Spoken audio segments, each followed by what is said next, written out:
Hello, it's Philip Taylor speaking from Richmond Green Chambers in London. This morning it's my pleasure to introduce a book which I found really helpful. It's an important area of corporate governance, as we now call it, or company law. This book is called The Company Director. It's got a subtitle, Powers, Duties and Liabilities. It's in a 12th edition and it's been written by three people. Peter Luce, Michael Griffiths and David Impey. Many of you will know these gentlemen. Can I just say that it's available as an ebook as well. This book is a particularly important book, I think, for a wide range of people. I've always loved company law. It's an excellent area of law to practice in. It's a great area to study actually academically. So I think people will find this very helpful as both students doing a law degree covering company law or postgraduate, and anybody in a practitioner field. And I say that because when I did company law, which is rather a long time ago now, I hasten to add, there wasn't that much available, and there's a lot available now. This is a 12th edition, but it dates me when I say that when I was around we didn't have this material. So therefore you've got some idea of what we were actually using at the time and which legislation we had at the time, which is two back, to give you an idea. Now, I'm going to mention what we've said in the review in a minute, and I'll show you the book. Elizabeth and I talked about the book, and we've come up with a title for our review, which is on the web and in the journals, with this title. It's an essential reference on the role and responsibilities of the modern company director. And I'm using the word company rather than corporate. There's the book. It's a hardback, actually. It's quite a heavy book. You can see that. There's the spine, and then there's the back. There's quite a lot of information.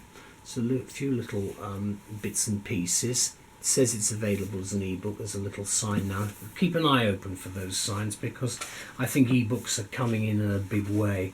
The back of the book, you can see, is the index, and that is done by paragraph numbering. So if you're looking for things, it's the paragraph numbering you need to find things. The book runs to 782 pages, it says here, so it's quite a substantial work. You've got various forms you can see at the back of the book. Let's go to the front bit. You can see you've got the company director, powers, duties and liabilities. There we go, you've got the various gentlemen who've run this. Then you've got the detail here, the cataloguing. Then you have the main preface, which is very important. Then we move on from that to contents. The contents section is quite detailed again. It does have page numbering, but you should be able to find things pretty quickly. Jordans do have a particular house style, which I found very helpful, and you should be able, I'm just running through the various contents section at the moment, you should find what you're looking for pretty well. The last chapter is on corporate governance, which is this favourite current expression. Not everybody likes it, but that's the way it is at the moment. You've got then the various appendix numbers there, which shows you the various draft articles of associations, application to register a company and so forth. Then the statutory list there.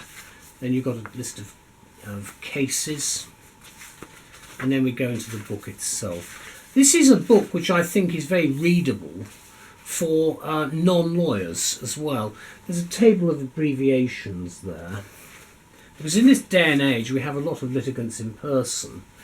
And so I think it's a book which a lot of people would do well to actually look at. It starts off well, the origin and nature of companies. So it starts off with history of corporations. You've got paragraph numbering there. Then the history of the modern company. Some of the old legislation goes back a bit. And some quite interesting history. Then of course we come slap up to date with, guess what? The Companies Act 2006. There we go. I thought it wouldn't take long to get to mention that.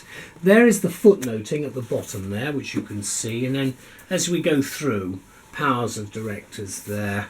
We've got the usual stuff. Duties of directors. So you've got all the usual things. Liabilities of directors, very important of course. And then relations with shareholders. Again, very crucial. Meetings. relations with directors and one another, terms of service for directors, resignation, removal, etc.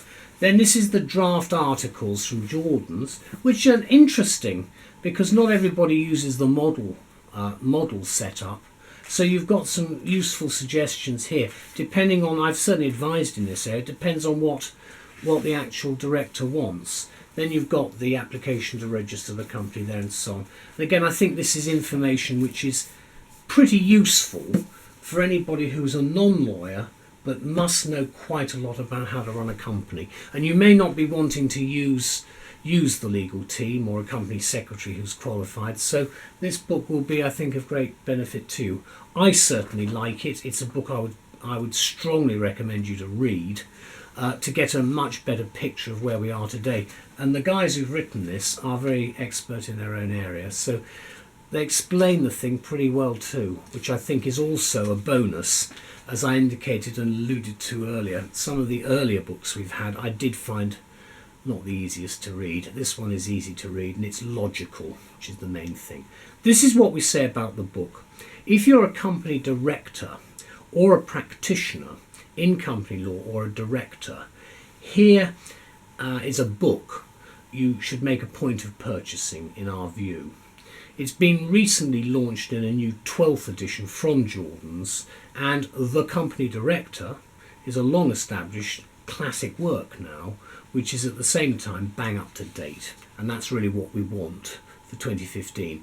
We've been through the tortuous 2006 legislation now in force, massive piece of legislation if you've ever looked at it, which I have.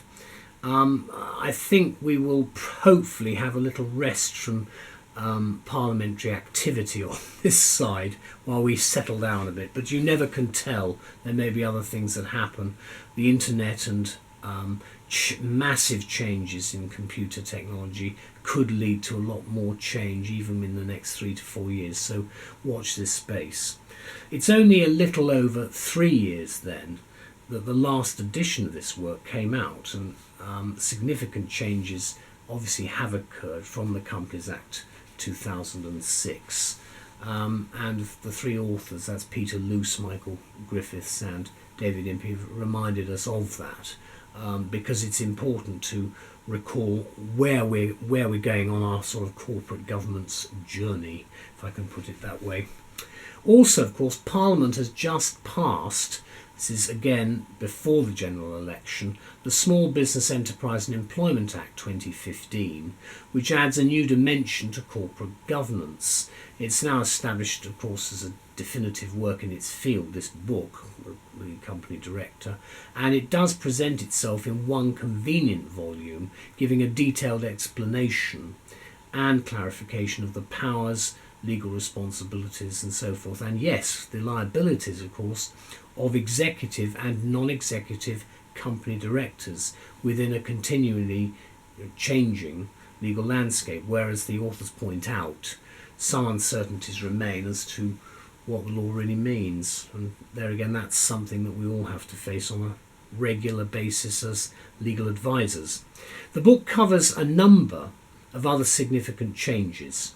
The provisions of the Small Business Enterprise and Employment Act are thoughtfully discussed, we felt, together with the recently revised rules on corporate security, the new mechanisms for making complaints to the company names adjudicator, and the most recent changes to the company buyback scheme.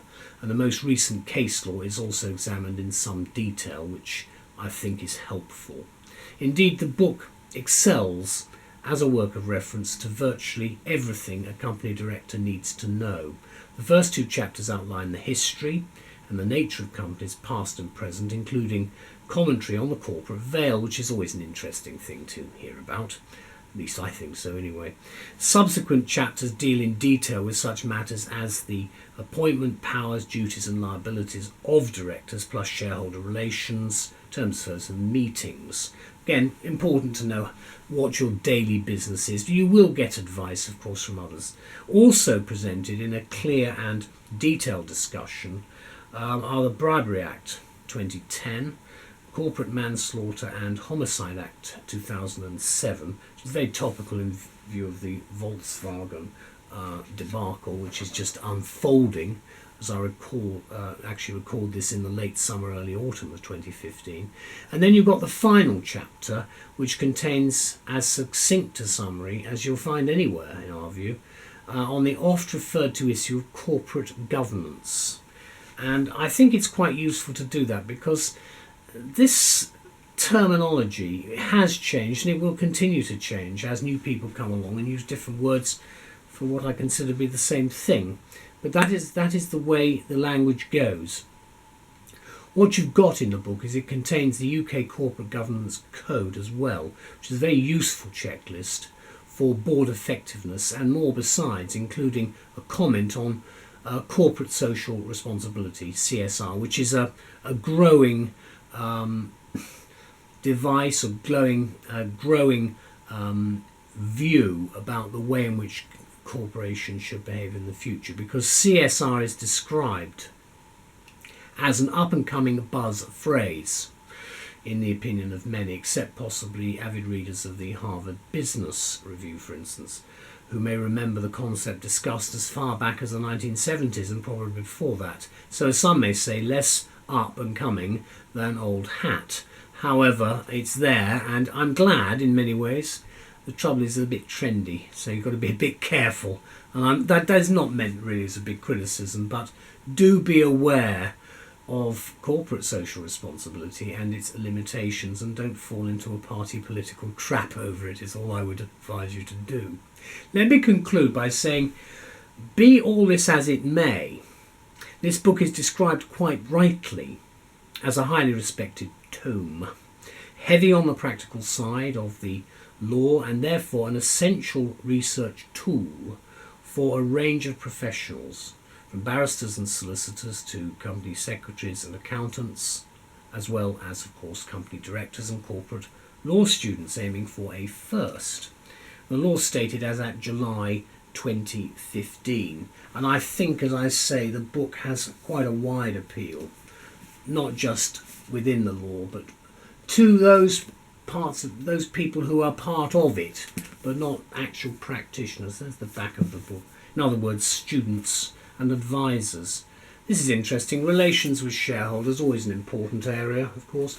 A lot of footnoting. I thought that was good. Footnoting is not overdone. Just to remind you, you've got this paragraph numbering at the sides, and as I've recalled earlier, in the index it's paragraph numbering. So if you're looking for something, you're going into the index, it's the paragraph number that you're looking for. Then at the front, duties of directors, another very interesting area. I do think that the reference to a lot of the case law is also very helpful, so that you get some idea of where we actually are with this subject. And do read the preface, because they do start off, the authors. Another edition so soon after the last requires justification, so they're busy justifying it in their preface. They don't need to justify it to me. I think it's an excellent book, and I'm very grateful to them for the huge amount of work they put in. Thank you also to Jordan's. We do rely on this sort of work from you to make our lives a bit easier professionally. So thank you to all concerned. Bye-bye.